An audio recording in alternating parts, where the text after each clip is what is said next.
For 39 days, I ran a brand new Faceless YouTube channel, not as a case study, but as a real business with real money on the line. And I'm gonna tell you straight up, almost every piece of advice I follow along was either half true or completely wrong.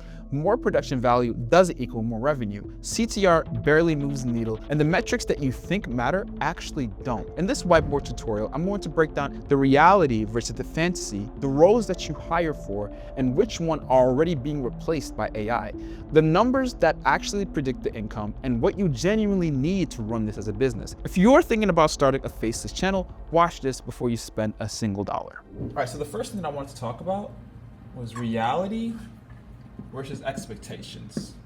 People need to have clear expectations about what you're actually going to get out of this when you do this. Oh my God, this marker is terrible. But yeah, this is expectations and this is reality.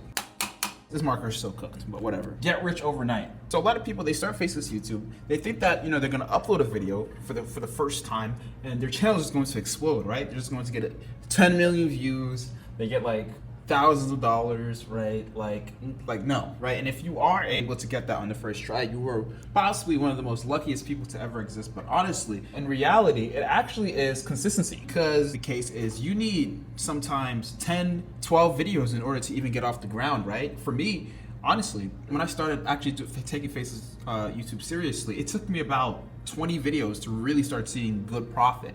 I had actually a lot of views. I was actually doing well. I had like 3 videos over 100K, but since my RPM was around like $3, $4, I was doing 8-minute or 11-minute videos.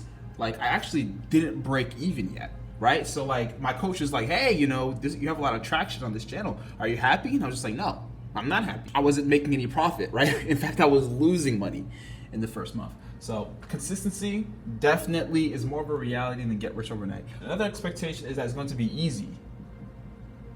And honestly, I'm not gonna lie, this is true. It is. It is pretty easy. Once you have like the right strategy in place, it can be very easy. If anything, this boils down back to this. It actually boils down back to consistency, because consistency is actually the hard part. It's just like, okay, sure. The real profit starts happening over time. You start stacking your wins. You start stacking videos on top of each other. You have videos that lead to each other. And so now every single video that you post, it compounds. And a lot of people, they quit before they even see though that compounding performance, or they quit before when they didn't even really try in the first place. And that's very important. You really have to try. And you have to know that what you're doing is actually what is expected. Expectation is also fun.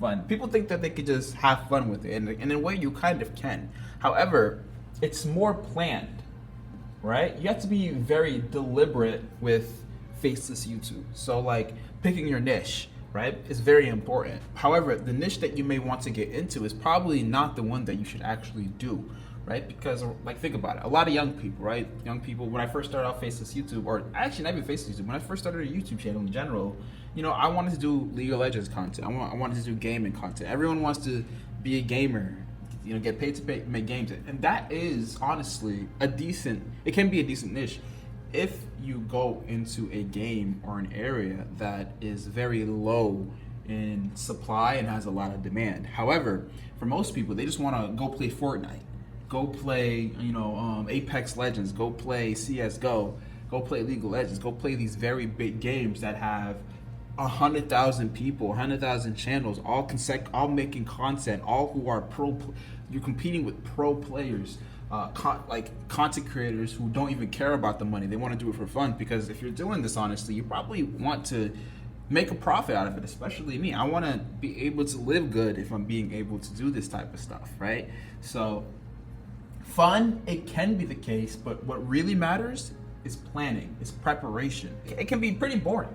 It actually, so this should more say boring. It can actually be very, very boring and very formulaic. So that's another thing. And expectation is that you think that production quality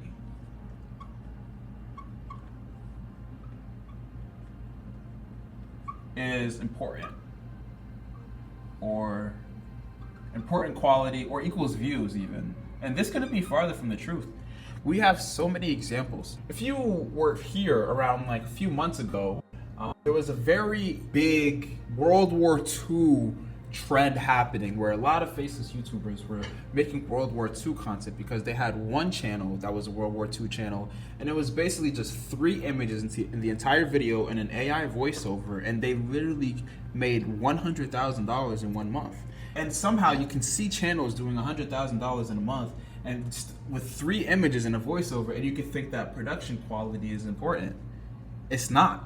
In fact, usually when production quality is important, it's usually when it relates to demographics that are lower in age. They've consumed so much content that, you know, if it's not stimulating to them, and this increases the lower that you go. So like, you know, people who are 25, 30 years old, they're expecting at least decent content. You know, they're expecting at least decent production quality. And if you go even lower, you know, into the Roblox niche where it's full of kids, right? You have to have an effect every 2 seconds, or else they're just gonna click off because their brains are fried from TikTok. It's more understanding your audience. That's way more important than production quality. Because if you go into a niche where it's not applicable, right? You target old people or older people, or you target niches that, like a tutorial niche, they're not really looking for production quality, right? In the tutorial niche, they're looking for their problems to be solved. There's a lot of expectation, and I could go on and on about reality and expectations,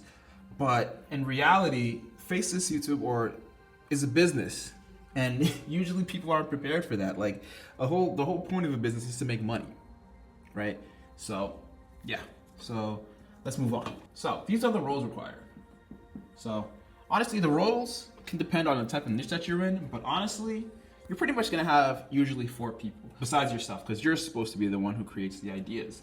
So you're usually going to have a thumbnail artist, considering that, you know, you don't create everything yourself. Artist. You're gonna have, what's next? You're gonna have a scriptwriter.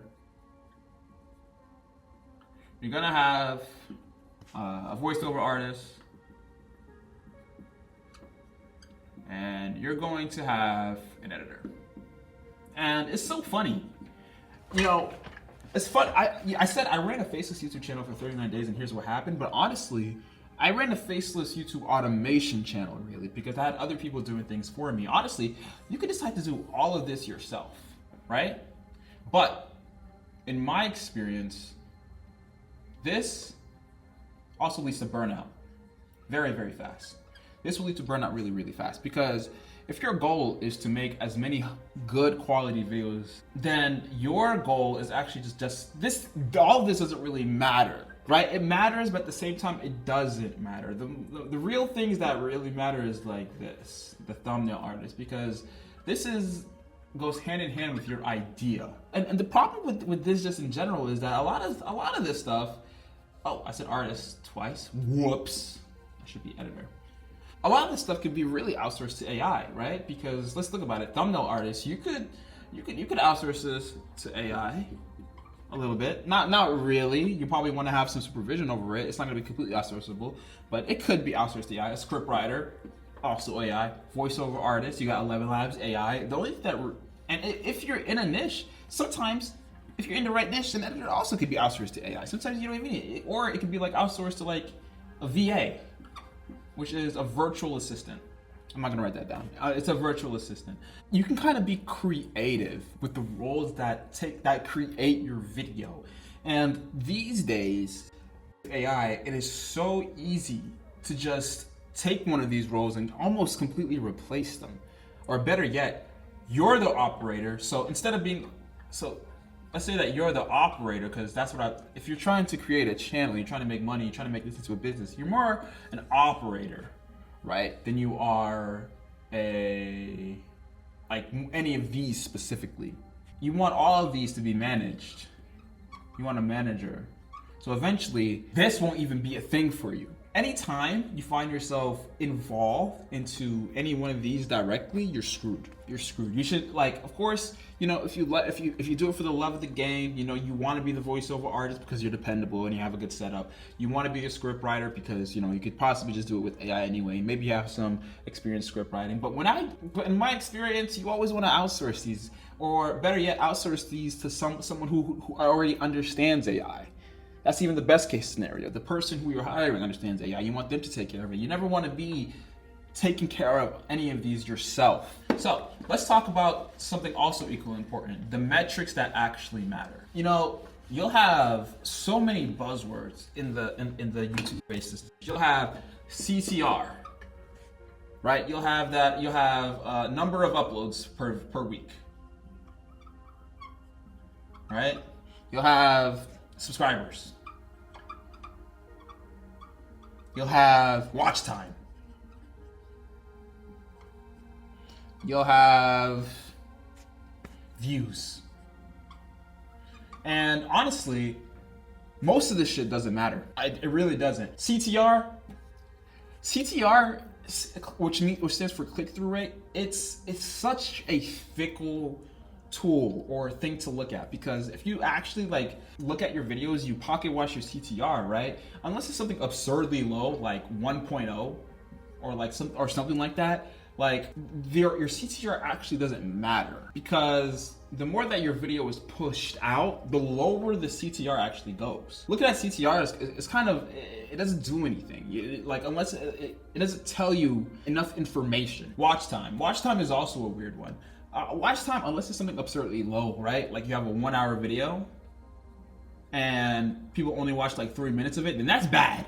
That's awful. But pocket watching, trying to get that extra 1 minute or 2 minutes, of course, retention comes into play. But at the end of the day, your watch time is dependent on so many different things. It's also dependent on your audience. It's dependent on your format. It's dependent on your niche, right? So I'm like writing sideways. Low, if anything, just make sure the retention graph looks good. Make sure your hook is good. Because usually if you're going into a niche, you already know what to do. You know how to make the video better than all your other competitors. Because that's really where you can get all the gold, is if you have an advantage. Number of uploads per week. This is actually pretty important, right? A lot of people, they'll go into a niche and they'll only be able to upload imagine you're only able to upload once per month. Unless you're getting like a guaranteed 1 million views per video, you're gonna be cooked. It is so much pressure for you to only be able to upload once a month. You have to make sure the content that you're creating is something that you can consistently create. I should be able to be in a niche where I upload once a day, or even twice per day. That's the ideal outcome. Whenever you go into a niche, try to aim for 4 to 5 times per week minimum. That's where the gold is at. Let's talk about subscribers. Subscribers is cooked. Who gives a fuck? Who cares about subscribers? Unless you're in a situation where, you're only getting one. I've literally been in a niche where I posted 20 videos. It was good videos, but I only got maybe 2 subscribers per day. And it's such a very specific situation. The only problem with that is that it could be hard to hit your monetization goal, which is cooked. That's pretty bad. But usually subscribers don't matter.